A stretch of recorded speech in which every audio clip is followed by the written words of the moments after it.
Daryl Shepard. And so I want to give kudos to him. He has went to be with the Lord one day in heaven.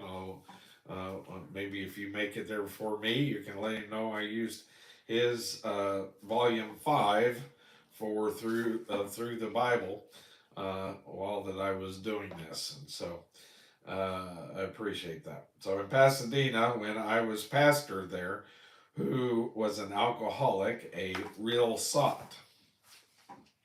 He lived with his mother, who was a wonderful Christian lady, and she asked me to talk to him one day when I saw him staggering down the street. I just sort of detoured him into my study. He sat down and I told him what a sorry fellow he was. He agreed with every bit of it. Then I said to him, "Do you know that you are a preacher?" Well, he stood up and said, "Don't you call me that. I'll hit you." He didn't mind being called a drunkard and an alcoholic, but he surely didn't want to be called a preacher. Well, we are all preachers, as I told him. we we preach some message by our lives. You are saying something to the world and to those around you by your life, and you can't help it. I live my life only you, and you live your life unto me. It's just that way. We have that kind of influence, my friend. If you are a believer, you are a minister of Christ. What kind of message are you giving? Notice that a minister of Christ is a steward of the mysteries of God. In Paul's day, a steward was a person who managed the household for the owner. He had charge of the house, the food, the clothing, and that sort of thing. He would give out things to the household as they needed them, just as a minister of Christ should uh, dispense the word of God to the members of the household.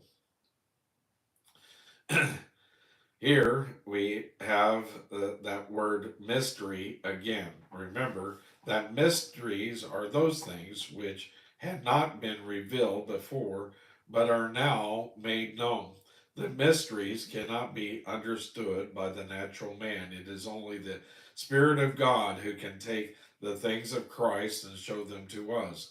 The mystery here is actually the gospel, the Word of God. Since we are stewards of the mysteries of God, we are to dispense those mysteries. After uh, after concluding his mystery parables in Matthew 6, Jesus said unto them, "Have ye understood all these things?" They said unto him, "Yea, Lord." Matthew 13 and verse 51. And it is, I'm inclined to think that they didn't really understand at that time. Jesus doesn't say whether or not they understood him, but he does go on to say to them, "Therefore, every scribe which is instructed unto the kingdom of heaven is like unto the man that is an householder, which bringeth forth out of his treasure uh, things new and old." Matthew chapter 13 and verse 52. That is what a steward of the mysteries of God should be doing, bringing forth out of the Word of God things new and things old. Folk sometimes say to me after a Bible study or after a sermon, "That's old. I've heard that before." I answer, "Well, I'm a steward to bring forth things both new and old. Today I brought forth a little of the old. It is my business to bring forth the old as well as the new.